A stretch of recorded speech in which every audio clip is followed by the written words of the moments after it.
Today, Billz for Media Spotlight UK, and I'm here with somewhat a legend. Dancehall, soca, R&B, no matter what you call it, this guy is a legend right here.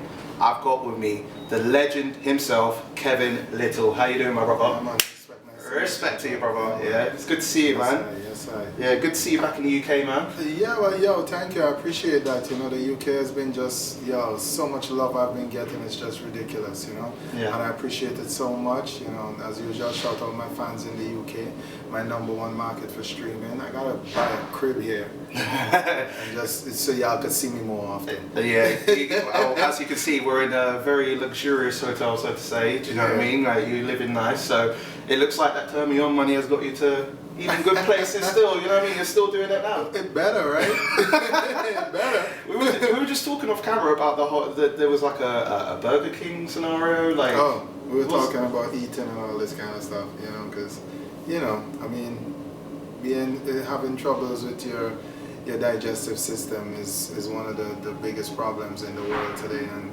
you know, they say true health begins in your stomach. Yes. Yeah. So I mean, doesn't work for me so much. I need to sort myself out. But there you go. Yeah. But I've been doing some different things. You know, I've been doing a lot of trial and error. I had some fails and some wins, and now I think I'm getting the hold on it. You know, I'm also doing CrossFit and keeping myself active a lot. You know, shout out Palm Meadow Bay CrossFit in South Florida. That's where I go and work out all the time. Now, Strawberries and Creem. We was here the other day. We managed to catch you a little bit backstage. Yeah. You know, you were vibing. I heard there was a few kinks, but as far as your performance went, like, how did the crowd receive you? It's a big, massive festival in Cambridge. Yeah, it was crazy, man. You know, it was like everybody was waiting for me. Yeah, we're waiting for you, man. I'm thinking, what was the hold up, man? When they screamed my name, I was like, what in hell is going on? Like, my whole Spotify came down. Yeah. I don't think it did that. It was just more anticipation for you coming out. Oh, yeah, you know, but hey, I was very happy. I'm very pleased that, you know, at least I got to touch the fans in the UK, really bless, and, you know, give them a good show. You know, I didn't perform for long. I performed for like 15 to 20 minutes. You know, my DJ did a little bit before I came on too. Yeah. So hype up the crowd ready for you. Yeah, because the show was already running late. Miss Dynamite had to get on. You know, me and her was in the ending there, you know, finally.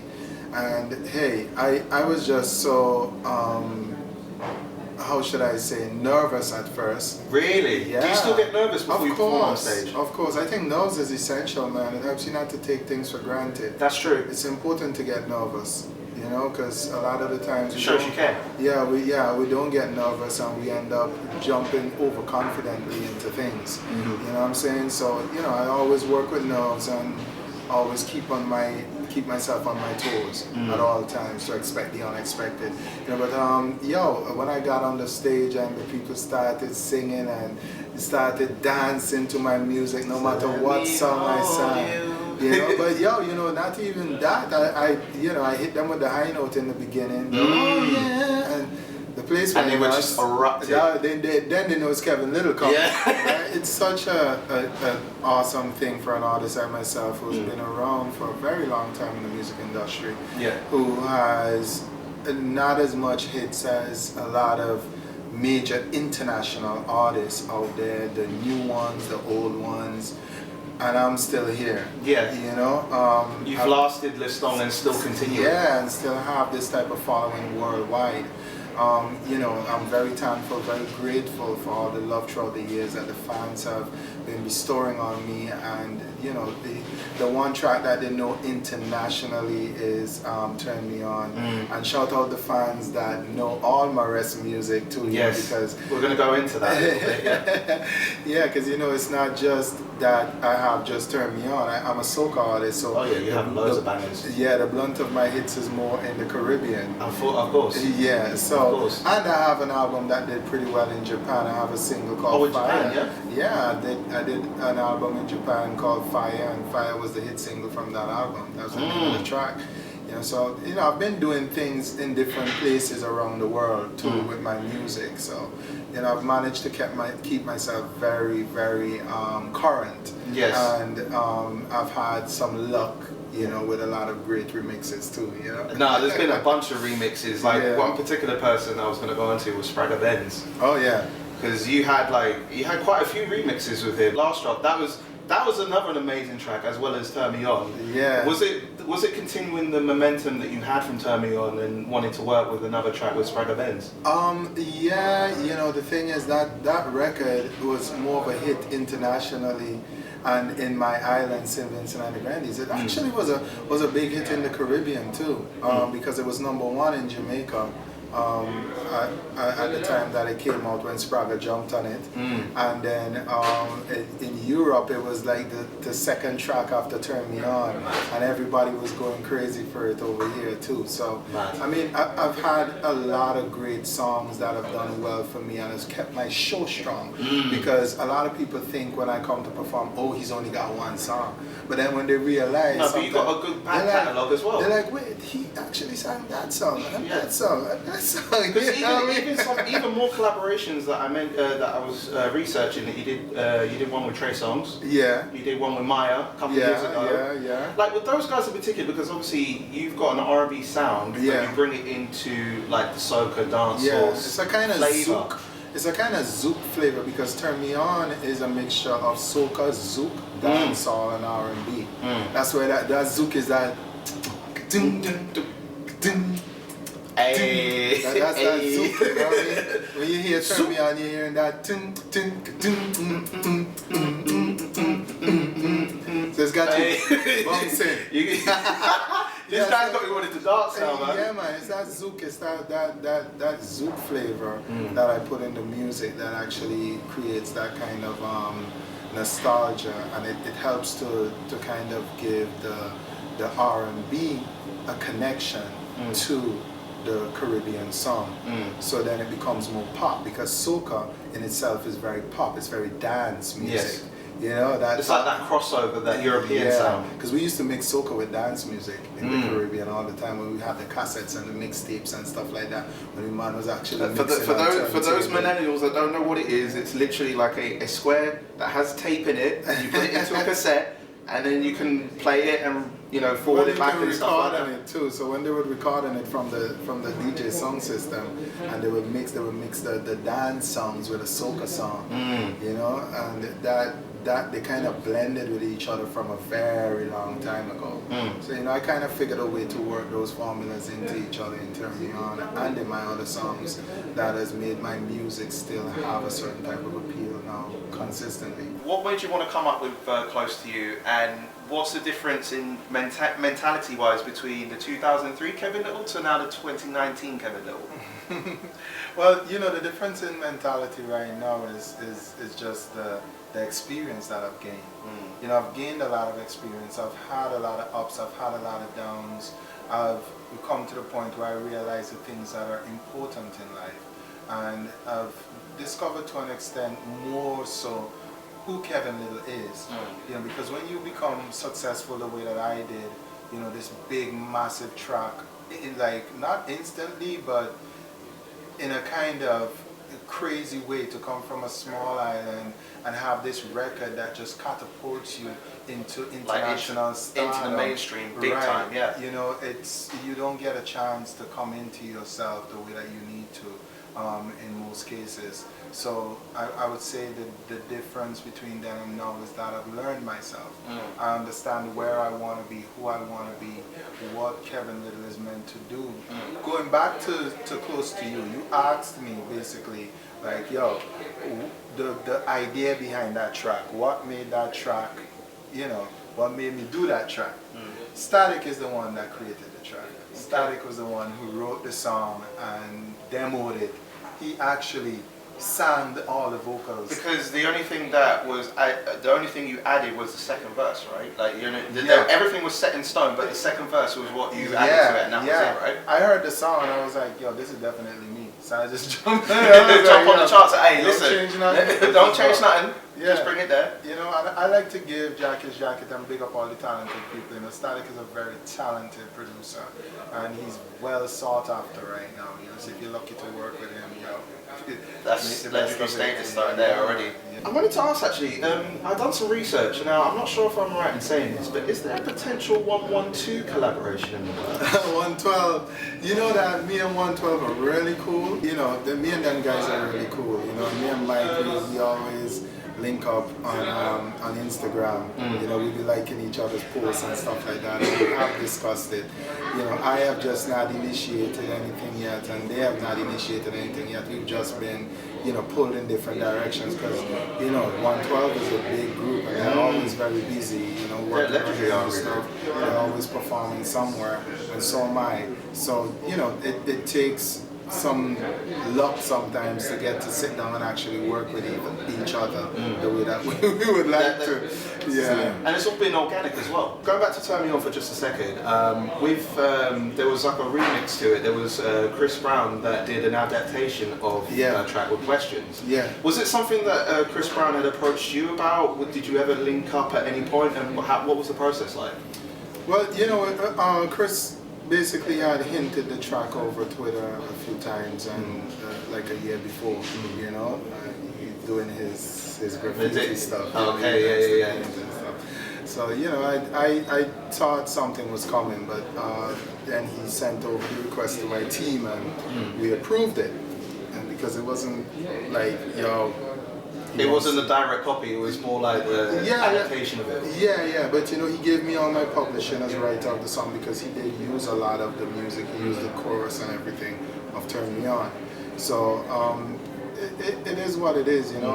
I have enough respect for him as an artist. I think he's one of the smarter businessmen in the music industry because he's lasted so long. Yeah. And yo, you can't beat that, you know. There's certain people don't survive this long and go through the stuff that he's gone through and not be smart at their business. So, you know, big him up all the time, and much thanks to him for thinking about my music and it must have felt like oh my gosh, Chris Brown wants to sample my music. Yeah.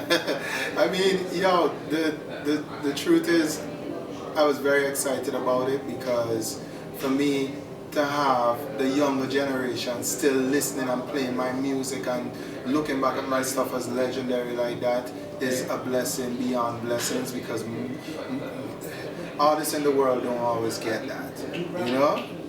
You might get like maybe a Michael Jackson has that, or Prince has that. Yes. But you know, that's like the staple. Yeah, you know, people like Prince and Michael Jackson and the King of Rock, and these kind of people are the ones that have that kind of stuff.